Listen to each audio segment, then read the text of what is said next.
சரி, இந்த வீடியோவில் நாங்கள்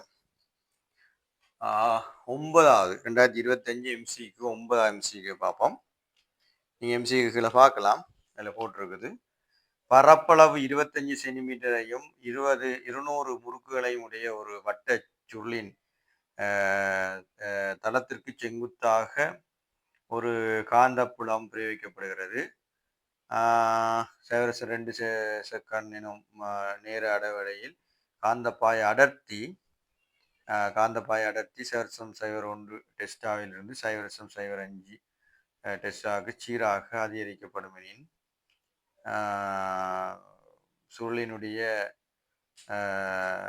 சுருளில் சராசரி தூண்டிய மின் இயக்க விசையாது காந்தப்பாய அடர்த்தி தந்திருக்கிறாங்க.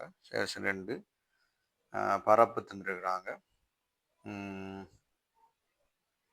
சரி, இப்போ ஒரு சுருள் இருக்குது. எனிவே எப்படியாவது ஒரு சுருள் ஒன்று இருக்குது எங்களுக்கு. அந்த சுருள் 200 முறுக்குகளை கொண்டிருக்கான். சரியா? ரைட். இதனுடைய காந்தப்பாய அடர்த்தி வித்தியாசம் எங்களுக்கு ஒன்று இருக்குது.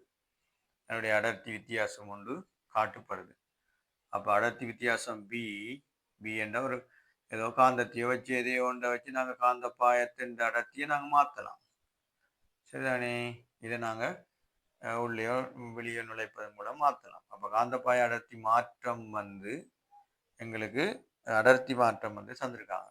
பி என்னவாம் 0.05 இருந்து 0.01 வரையும் போகுதான் டெஸ்லா. சரியா? டெஸ்லா மாறுதான். அப்போ இதனுடைய பரப்பு ஒரு சுருளினுடைய பரப்பு தந்திருக்காங்க. ஏ தந்திருக்காங்க 225 சென்டிமீட்டர் தந்திருக்காங்க. நான் மீட்டர்லேயே எழுதுறேன். 10⁴ மீட்டர் ஸ்கொயர் எழுதுறேன். சரியா? ரைட். சென்டிமீட்டர் தந்திருக்காங்க. முறுக்குகள் எண்ணிக்கை n=200 தந்திருக்காங்க. கேட்ட கேள்வி என்னச்சுன்னா மின்னியக்க விசை எவ்வளவு தூண்டப்படும்.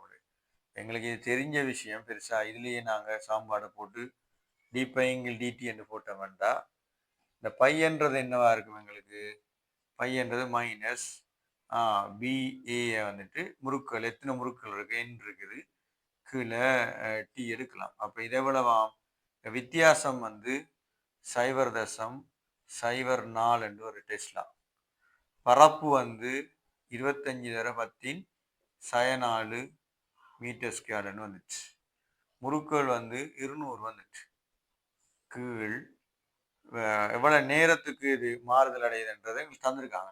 T = 0.02 செகண்ட் தந்திருக்காங்க. என்ன? ஓகே. ஆகவே 0.02 செகண்ட். அப்போ எங்களுக்கு தூண்டப்படுற மின்னியக்க விசை எங்களுக்கு வரக்கூடிய இருக்கு 4 0. அப்போ 0.1 வியா இருக்கும். அது +ஓ மைனஸாக வரும். எங்களுக்கு இங்கே மைனஸ்ன்னு காட்டினாது +ஓ மைனஸ் 2 பக்கத்துக்கும் எங்களுக்கு மின்னியக்க விசை உருவாகும். அப்போ இது எத்தனாவது விடையா இருக்கு? 0.1 2வது விடையா இருக்கு. அப்போ விடை எத்தனையாவது? 2. நேரடியாகவே நீங்கள் போட்டு கணிக்கலாம். இதில் ஒரு பெரிய லெவலான கேள்வியாக இருக்காது. விடை 2வது விடையா இருக்கும். விடை 2வது விடையா இருக்கும்.